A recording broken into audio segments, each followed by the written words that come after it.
Vamos a hacer una pausa comercial y ya regresaremos con la mesa de especialistas en la que vamos a hablar sobre discriminación, clasismo, racismo con Patricio Solís, Marco Antonio González Pérez y Federico Navarrete. Ya volvemos.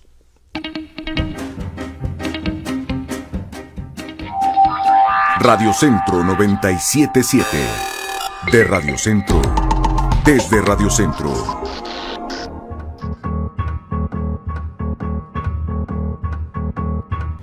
Ya estamos aquí de regreso, muchas gracias por seguir en sintonía con Radio Centro en el 97.7, en Guadalajara nos pueden escuchar en el 700 de AM, en Monterrey en el 1540 de AM, recuerden que en Facebook con problemas de transmisión porque luego el mal servicio de los proveedores, nuestros propios problemas locales nos hacen que traigamos aquí cierta deficiencia, pero en general está en facebook.com/Radio Centro 977 y ya saben que esta mesa de especialistas y el programa en general y los debates están disponibles en la página de internet radiocentro977.com. Yo la pongo también en mi propia página www.julioastillero.com y bueno, pues tengo el gran gusto de iniciar esta mesa de especialistas con tres destacados ciudadanos y expertos y especialistas y todo que nos van a hacer favor de hablarnos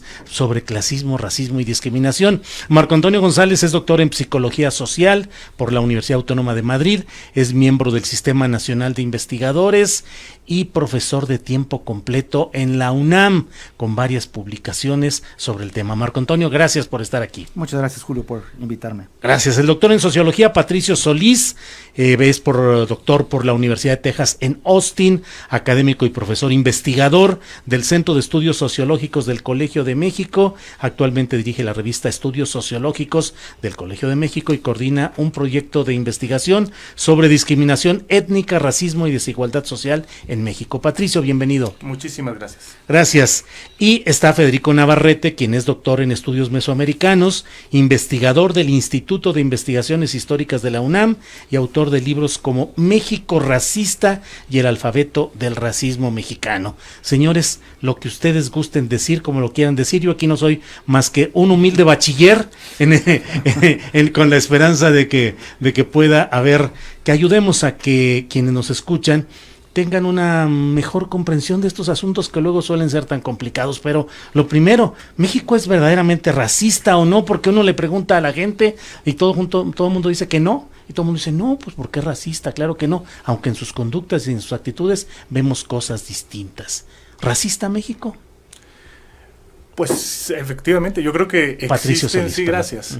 Existen múltiples elementos y evidencias que nos apuntan a la persistencia del racismo en México. Es un fenómeno con una raíz histórica centenaria y que prevalece hasta el presente. El punto es que al mismo tiempo que persisten estas prácticas de discriminación basadas en una ideología racista, al mismo tiempo que pasa eso, existe una creciente conciencia de que ser racista es incorrecto, por supuesto, y de que y una negación del racismo. Entonces estamos en esa especie de tensión entre la existencia de prácticas racistas con consecuencias profundas, no solo en términos culturales, sino también económicos, sociales, políticos, laborales, etcétera.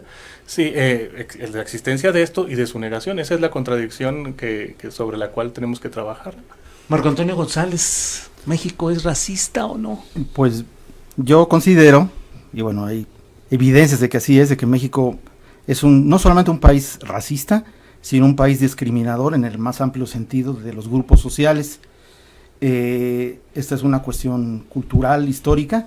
Ya nuestro contertulio historiador Federico nos va a comentar sobre ese tema desde el punto de vista de la historia, pero es un hecho que en México, desde su fundación, trae una forma de interrelacionarnos, los grupos sociales, desde los mexicas, aztecas, tlaxcaltecas, españoles que fundaron, y otros grupos que fundaron esta gran nación, y al transcurrir del tiempo, pues sigue de manera permanente esta diferenciación entre grupos, que más que diferenciación, porque la diferenciación en sí no es mala, la discriminación hacia ciertos grupos para establecer una relación de poder dentro de la sociedad.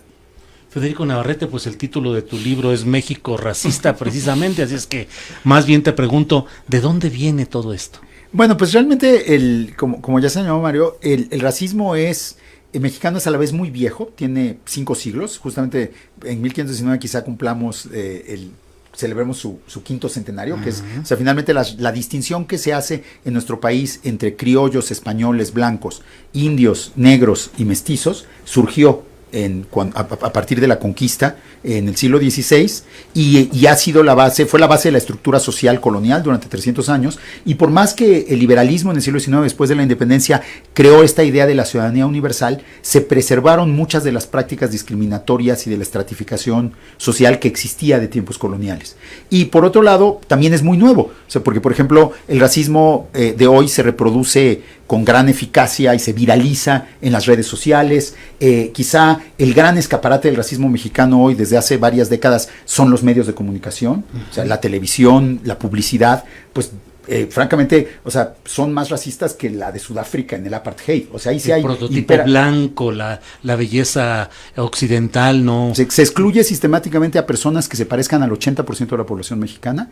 Y los únicos que aparecen ahí son aquellos que parecen, entre comillas, europeos, que tienen un tipo latino internacional. Bueno, ya hay todo tipo de eufemismos, pero claramente hay una serie hay claramente hay un racismo. Y pues demostración de eso es que por primera vez en 30 años que lleva la revista Vogue en México, tuvo una mujer indígena en su portada apenas en enero de 2019. Lo cual celebro, pero por otro lado, qué mejor demostración tenemos que este es un país racista, que sea una noticia que una revista tan prestigiosa como Vogue tenga una mujer indígena por primera vez en su portada en la historia. Pues sí, ya adelantaron ustedes parte de lo que les quería preguntar, que era justamente eso, el fenómeno Yalitza, pero más allá de Yalitza, ¿cuáles son lo que estamos viendo actualmente? Pero ya que lo tocaste, Federico, te pregunto, Patricio, ¿qué opinas de esta irrupción de Yalitza como un fenómeno mediático en escenarios tan especiales como Hollywood y las revistas de la moda,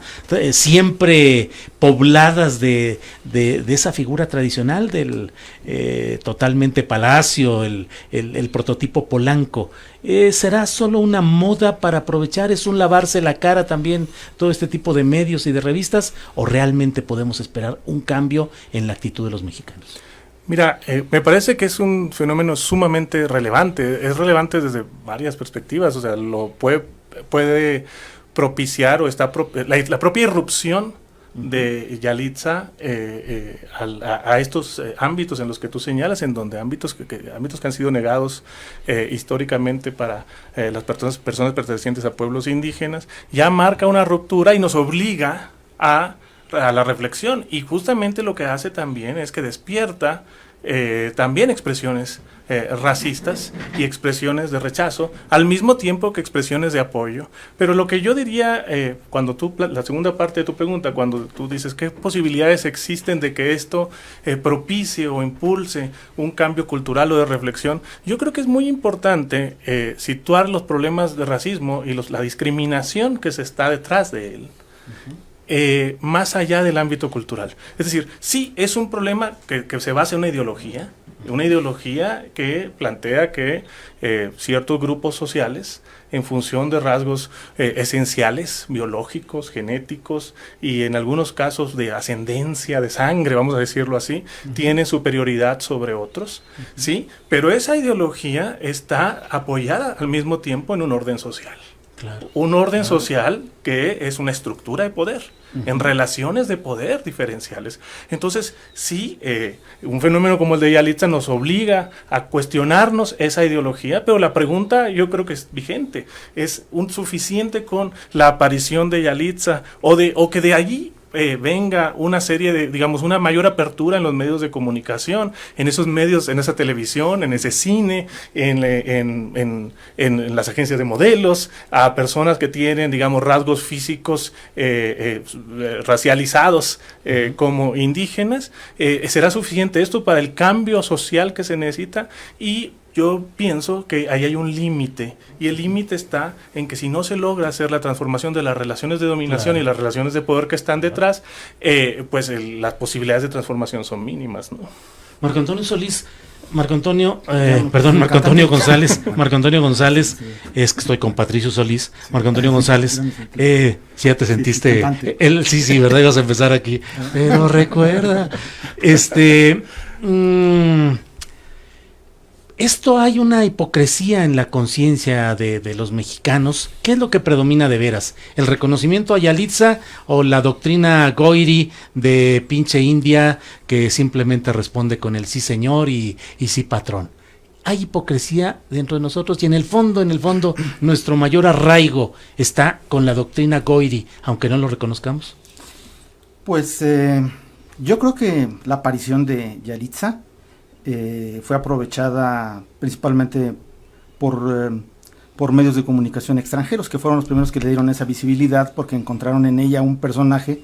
Bueno, ella es muy hermosa, es una mujer atractiva, con una personalidad carismática, y fue principalmente tratada por periódicos, revistas de moda, fotógrafos extranjeros, y poco a poco eso se nos reveló a nosotros que existía en la película Roma este personaje, y también a nosotros nos enfrentó a un hecho de volvernos a encontrar con esa raíz indígena que ha estado sometida, escondida, y bueno, todo lo que ha ocurrido alrededor del fenómeno de Yalitza ha sido muy interesante, porque pues nosotros, no sé si ustedes, pero a lo mejor yo sí, por lo menos estudié con el libro de la Madre Patria, y además con todo un discurso priista del indigenismo, de que esa era nuestra esencia nacional, de la madre patria indígena, y bueno, esa imagen se renueva con Yalitza, tanto es así que ha aparecido en múltiples memes, y yo creo que sí hay en las redes sociales este discurso o este debate hipócrita entre aquellos que no lo quieren reconocer, que inclusive se hacen ahora expertos de actuación y dicen que ella no actuó, sino que así es. Se hacen también pasar por miembros de la academia para decir que es una pésima actriz, cuando hay otros que tratan de pues encontrar en Yalitza pues esa parte de nosotros, es parte de la mexicanidad, y que no tenemos que olvidar, y yo creo que es una oportunidad se necesita mucho trabajo educativo, político, para poder vencer este discurso discriminador que se ve en las redes. Vamos a ver qué ocurre posteriormente. Vamos a hacer una pausa comercial y regresaremos con la pregunta que algunos usuarios de las redes nos están haciendo acerca de si se puede hablar de razas, si realmente existen las razas, si es correcto. José Luis Sánchez nos dice: Asti Julio, pregunta a tus invitados, ¿realmente existen las razas tipo chihuahueño? Bueno, ya regresamos después de esta pausa publicitaria.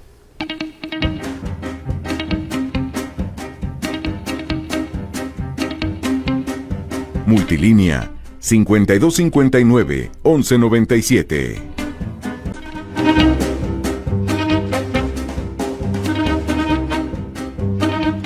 Ya estamos aquí de regreso en esta mesa de especialistas para hablar sobre racismo, discriminación, clasismo en este México nuestro, con Yalitza Aparicio por un lado y la doctrina de Sergio Goyri por el otro. Pero pues la pregunta central, Federico Navarrete, ¿podemos hablar de razas? ¿Existen las razas científicamente o es algo que debemos eliminar para pasar al lenguaje políticamente correcto? Bueno, creo que ese es un tema de polémica.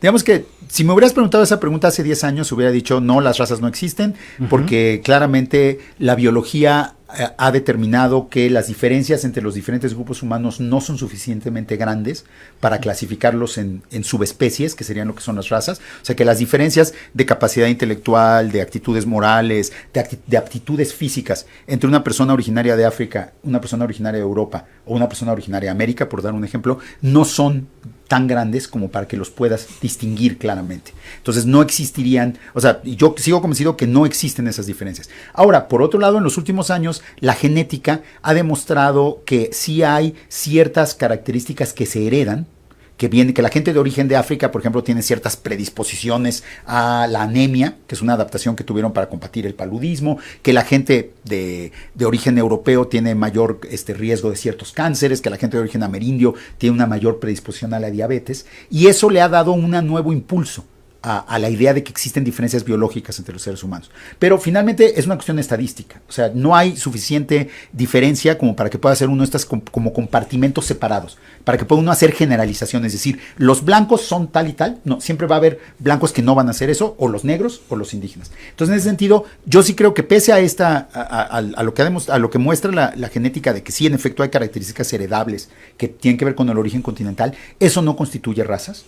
Y no podemos dividir a los seres humanos en razas. Ahora bien, el racismo lleva 5 siglos de existir en México y en general en el mundo, porque el racismo ha sido la base del colonialismo europeo que ha impuesto su dominio sobre todo el planeta en los últimos 5 siglos. Y entonces las razas no son una realidad biológica, pero son una realidad social. O sea, no son razas, pero existen clasificaciones de las personas basadas en ideas raciales que son realidades sociales. Por ejemplo, en México hablamos de los indígenas o los indios.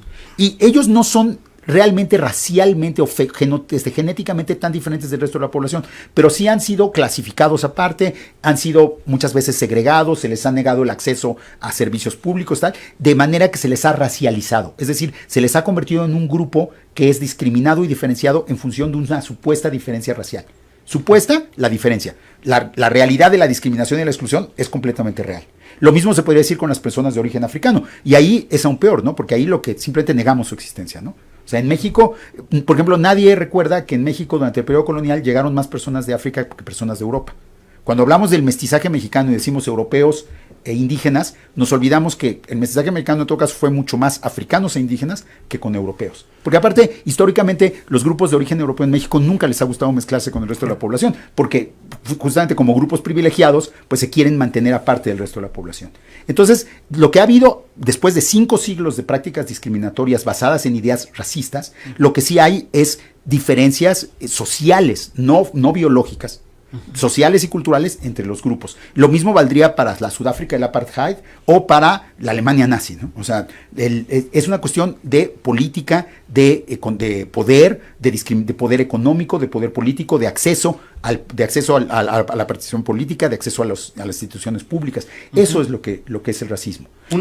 Perdón, adelante. Sí, no, para, digamos, agregar un poco a este punto, o sea, lo que uno puede concluir, yo creo que con claridad, aunque hay debate aún, es que las razas como realidad biológica o genética no existen. La pregunta es si existen como construcción social y en qué condiciones históricas existen como construcción social. ¿Qué significa como construcción social?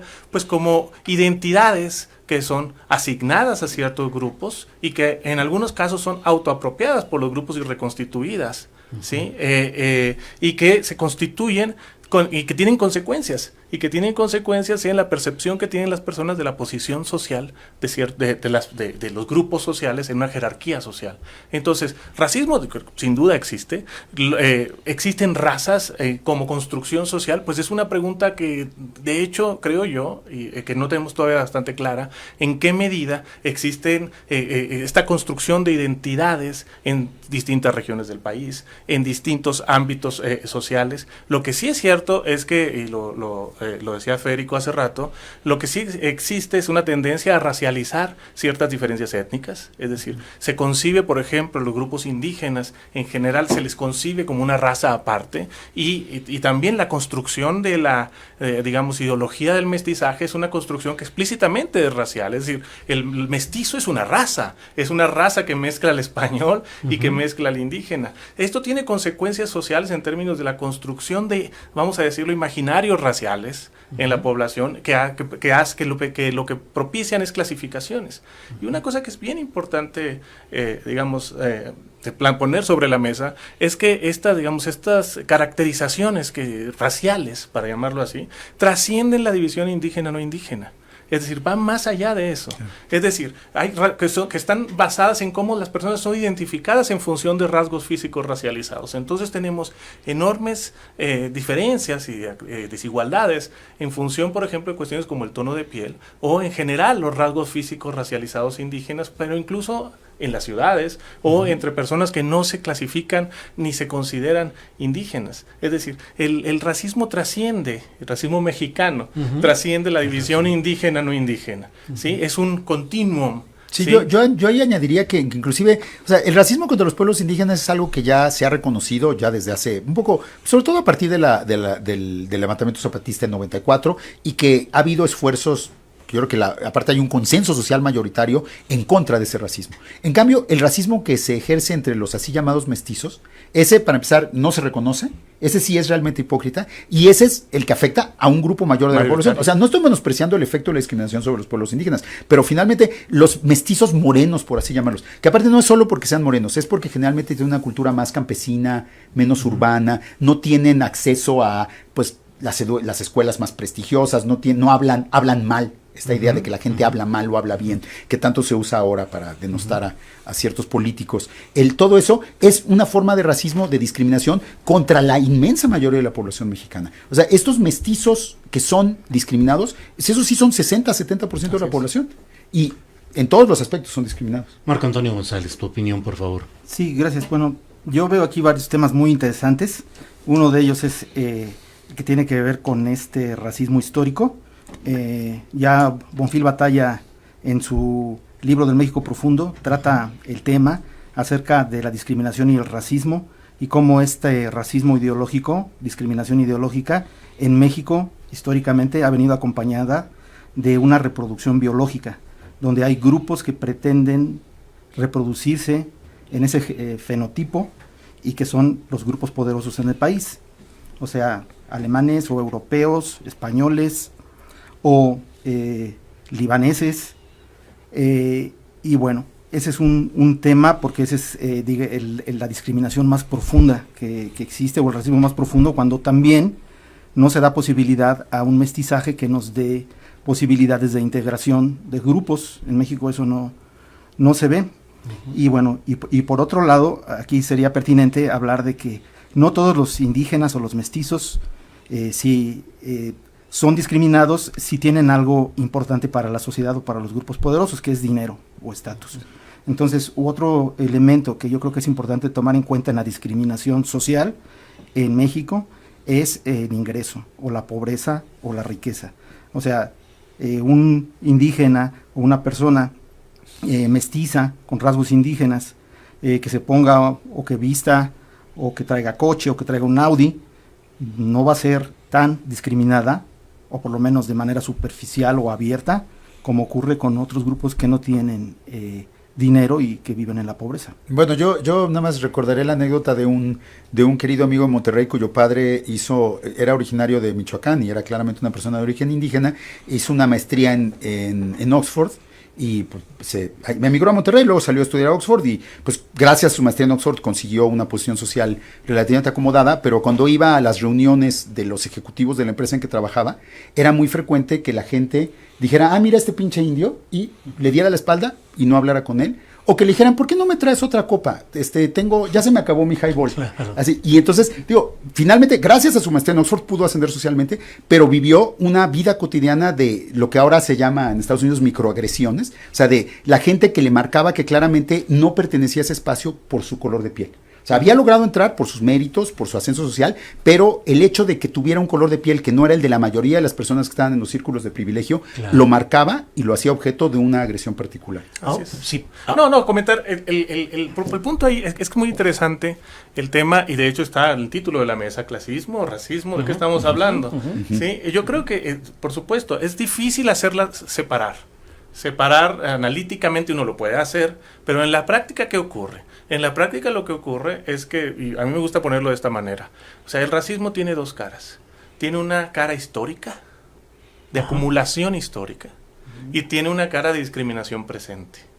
Esas dos caras están presentes en el racismo actual en México. ¿Qué significa de acumulación histórica? Significa que son 500 años de despojo y de maltrato, 500 años de hacer a un lado a las poblaciones originarias, y a quienes tienen incluso rasgos físicos, aunque no pertenezcan a estas poblaciones, ya en el más más cercano en la historia, sí, pero tienen rasgos físicos racializados asociados a estas poblaciones. Y entonces, ¿qué ocurre? Que existe una asociación que proviene de toda esta historia de discriminación y de racismo. Existe una asociación entre condiciones socioeconómicas y rasgos étnicos, rasgos físicos, racializados y pertenencia a pueblos indígenas. Esa asociación histórica es una deuda social que tiene México. ¿Sí? Y entonces lo que ocurre es que hay una confluencia de pobreza con pertenencia étnica indígena. Hay una confluencia, hay una correlación entre pobreza y tener tono de piel más moreno. Y entonces esto tiene también efectos en las historias de vida de las personas. Si tú creciste en una familia más pobre,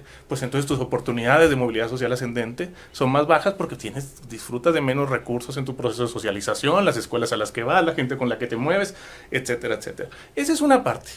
La segunda parte es que hay prácticas persistentes de discriminación que no tienen que ver, ¿sí?, solo con la clase, sino que también tienen que ver con rasgos físicos racializados o características étnicas, pertenencia a pueblos indígenas, a pueblos afrodescendientes, a afromexicanos. Entonces, no debemos olvidar las dos para entender cuáles son las consecuencias que tiene el racismo. Es decir, si imaginen ustedes que pudiésemos eliminar el racismo histórico, y dijésemos, vamos a igualar a la población. Ajá. Vamos a igualar a la población indígena y no indígena en sus características socioeconómicas. Vamos a hacer un programa de acción afirmativa, de compensación, en donde les hacemos la transferencia de todo lo que se les ha robado en los últimos 500 años.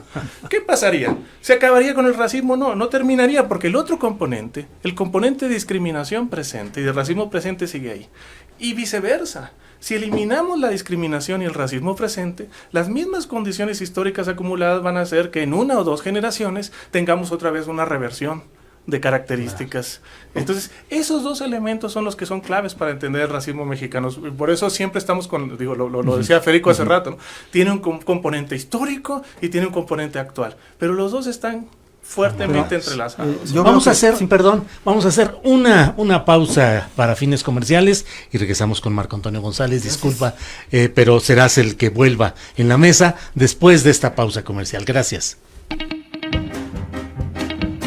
Multilínea 5259 1197 59 1197.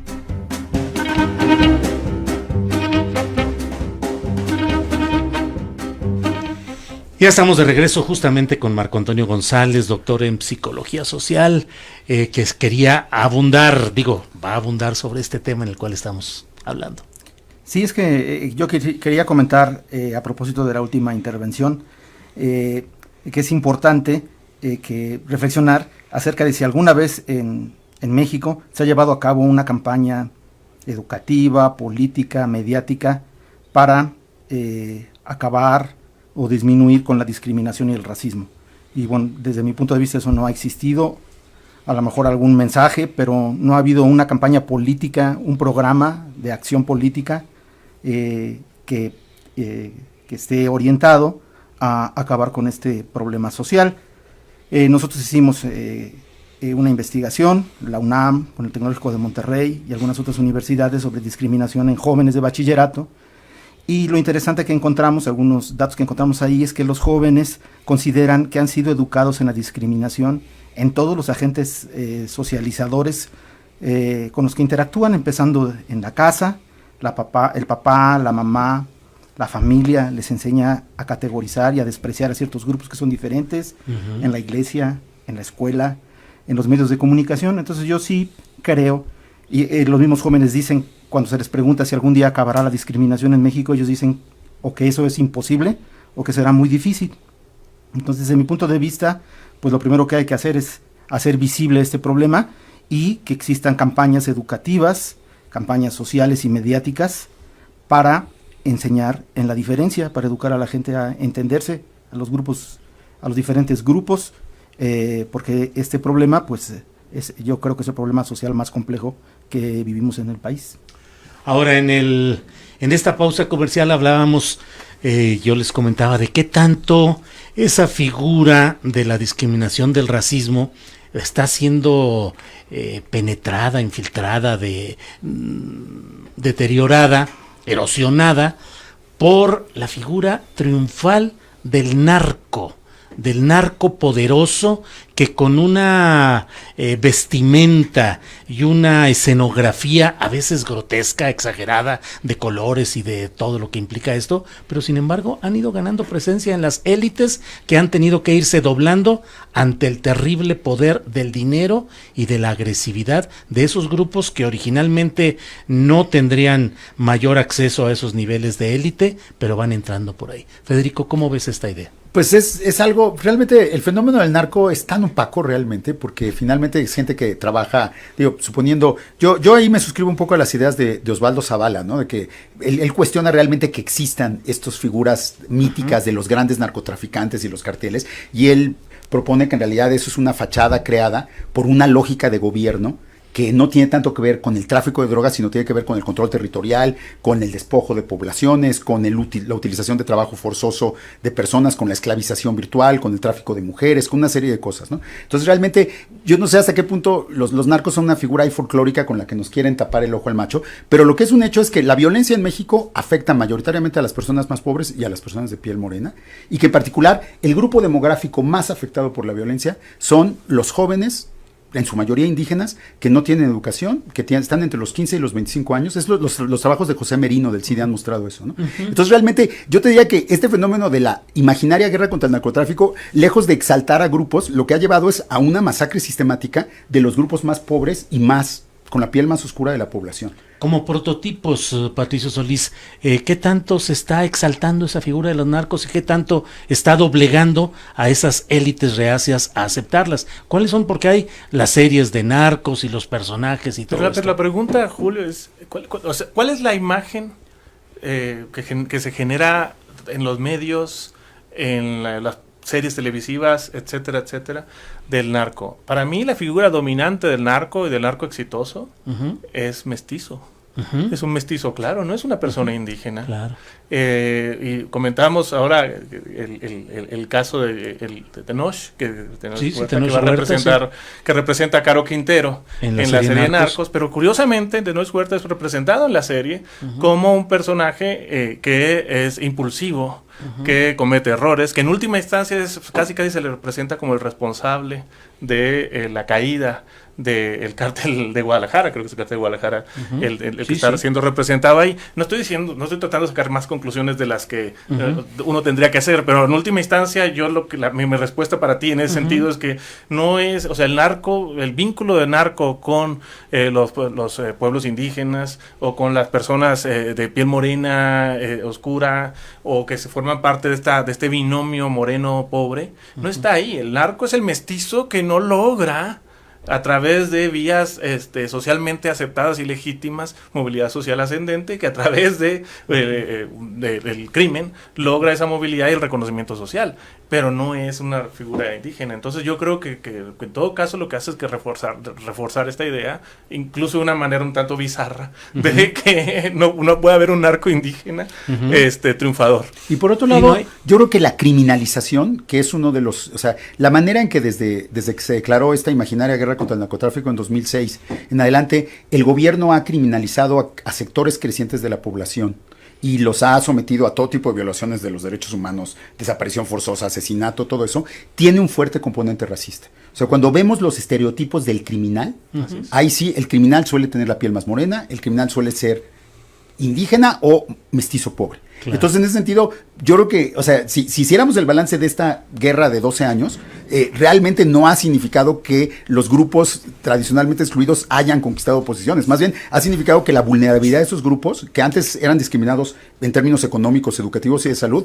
ahora son asesinados, desaparecidos y acaban en fosas comunes, ¿no? Entonces, creo que si algo ha pasado esa guerra es que ha enfatizado esas profundas desigualdades con esta dimensión de violencia absoluta que ha tenido el país en los últimos años. Cornelio González, otro de los aspectos que poco atendemos a veces es de la negritud de los mexicanos afrodescendientes, y parece que el racismo y la discriminación se da solo con los indígenas, pero también ¿qué pasa con los negros, con quienes tienen el color de piel así de esa tonalidad, y que además no se asumen todavía, aunque hay un proceso creciente de organización?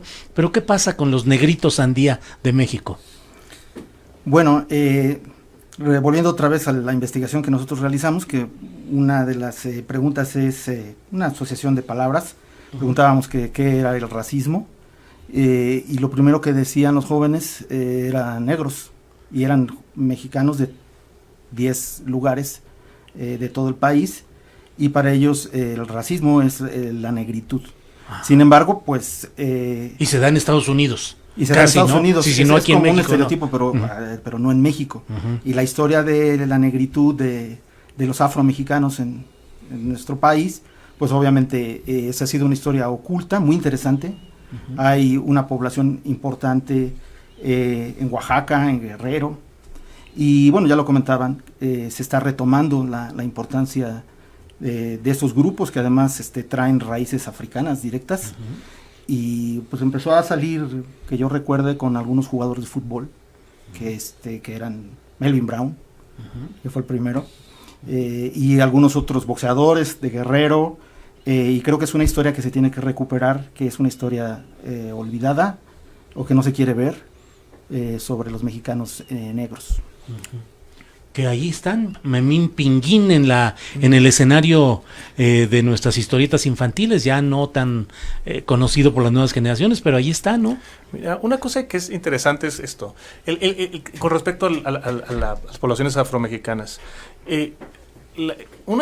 Digamos, yo diría que son víctimas de la ideología del mestizaje, en primera instancia. Víctimas de la ideología del mestizaje, porque la ideología del mestizaje es una ideología que solo reconoce 3 grupos.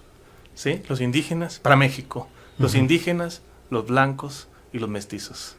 ¿Sí? Y entonces introducir, o sea, reconocer la presencia negra en México es de facto romper con la ideología del mestizaje. Caramba, somos multiétnicos, ¿sí? Si ustedes quieren usar la palabra racial, somos multirraciales, pero no somos multirraciales en un modo mucho más complejo que el de esta historia de hadas de una raza superior de bronce que se forja por la mezcla de los negros, de los indígenas y los blancos. Entonces, esto está cambiando. En 2015, por primera vez, el INEGI, en su encuesta intercensal, incluyó una pregunta de autoadscripción cultural para los pueblos afromexicanos, afrodescendientes y las personas que se autodefinían como negras, y es alrededor del 2% la población que se autoidentifica de esa manera. Posteriormente, en otros ejercicios, nosotros hemos hecho preguntas parecidas y son cerca del 3 o 3.5%.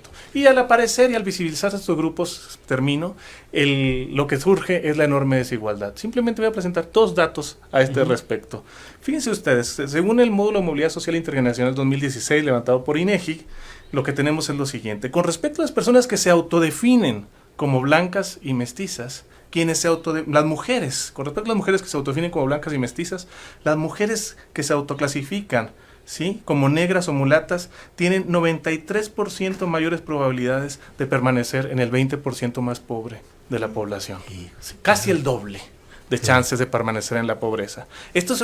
Cuando hablábamos antes de si existe racismo o no, bueno, ahí están expresiones estructurales de racismo, que van más allá de que si es un tema de actitudes, culturales, etcétera. Hay datos duros, y aquí tengo una lista, ya el tiempo no nos alcanza, una enorme lista de datos duros que nos indican desigualdades profundas asociadas a características étnicas y raciales de la población, que es resultado del racismo. Se nos está yendo el tiempo, por desgracia, con una plática tan interesante como la que hemos sostenido hoy, pero no puedo dejar de preguntar, Federico Navarrete, clasismo y discriminación de buena parte de la sociedad frente al tono, frente al habla de Andrés Manuel López Obrador. Pues yo creo que ha sido clarísimo, ¿no? Creo que en México hay una identificación con el dialecto culto de la Ciudad de México, el dialecto de la gente que ha ido a la universidad y que vive en la Ciudad de México, que por otro lado son la mayor parte de la gente que son el componente más grande de las élites de nuestro país, que consideran que su manera de hablar español es la única manera correcta en el país y que sistemáticamente se han burlado de todos aquellos que hablen diferente, ¿no? A los norteños se les marca la diferencia, aunque quizá la actitud no es tan negativa, pero claramente se marca la diferencia, ¿no? Y claramente hacia López Obrador ha sido la idea de que no sabe hablar, la idea de que el hecho de que se coma las heces y todo eso es una manera incorrecta o errónea de hablar, y la gente asume que por eso implica que es ignorante, que no entiende nada. Entonces se hacen toda una serie de suposiciones en función de su manera de hablar, que no tienen el menor sustento. Cuando por otro lado López Obrador es alguien que manipula sus acentos con una maestría perfecta. O sea, cuando quiere hablar como chilango culto, habla perfectamente como chilango culto. Pero claramente sabe que su electorado lo prefiere comiéndose las heces, porque justamente es un electorado que se está rebelando contra este elitismo de la Ciudad de México. Y que es un signo de identificación Claro, del exactamente. mercado. O sea, él no ganaría votantes hablando, o sea, porque la gente bien de la Ciudad de México no va a votar por él. Y entonces, y en cambio, si empieza a hablar como sería la gente comentocracia, pero no votantes, no los votantes, o sea, que sus ganan votantes elecciones. no son la comentocracia, entonces él no ganaría ningún votante hablando como los comentócratas. Claro. Ahora, lo que es impresionante es que los comentócratas no puedan concebir que hay un mexicano que hable distinto que ellos, que piensen que ellos son los únicos que saben hablar en este país. Eso habla clasismo, elitismo, racismo y más que nada una absoluta ignorancia del país en que viven. O sea, ellos creo que viven en Santa Fe y piensan que eso es el universo. Claro. Yo Marco creo Antonio que González, sí. A mí me parece que tenemos un presidente que ha sido discriminado durante mucho tiempo, ha sido señalado por no hablar inglés, por no hablar un correcto español, por comerse las heces, por haber terminado la escuela mucho tiempo después de lo que debió haberlo hecho, y que conoce el problema de ser discriminado. Y yo creo que eso le da a López Obrador la posibilidad de poder plantear una estrategia de política pública para poder abordar este problema. Yo creo que estamos en esa condición. Pues sí, yo diría que si la cuarta transformación no aborda ese problema, no habrá cuarta transformación. De acuerdo, Así es. Y en todo caso, lo que demuestra esto es que justo como lo decía Federico, al ponerse al aparecer López Obrador, el fenómeno López Obrador, vamos a poner una terminología añeja, exacerba las contradicciones. Y al exacerbar las contradicciones, lo que ocurre es que los fenómenos de racismo y polarización son más visibles, pero no es que no existieran antes. Ahí está. Los hace más evidentes. Y allá hay todo un debate de si es bueno que sean visibles o no. Hay quien dice que no hay que hacerlos visibles. No hay que mostrarlos. Pero no, yo creo que Pues ahí están. Si los queremos sobre la combatir, mesa en vez de que estén que debajo de la alfombra. Exactamente. Vaya que ya le dimos una buena interpretación distinta a todo el proceso y fenómeno de por qué la gran popularidad de López Obrador, que hoy en una encuesta de Mitofsky le dan niveles altísimos. Yo creo que va a llegar a rebasar el 100% y luego él va a impugnar los resultados, va a decir que están cuchareadas las encuestas. Que le leas el 300%. Sí. Les agradezco mucho esta gran plática, su sabiduría, su conocimiento, sus datos. Esperemos que podamos hacer pronto otra mesa porque nos quedan muchos temas y muchos asuntos. Así es que, Patricio Solís, muchas gracias. Muchas gracias. Marco Antonio González, gracias. Muchas gracias. Federico Navarrete, gracias. Muchas gracias. Un gusto.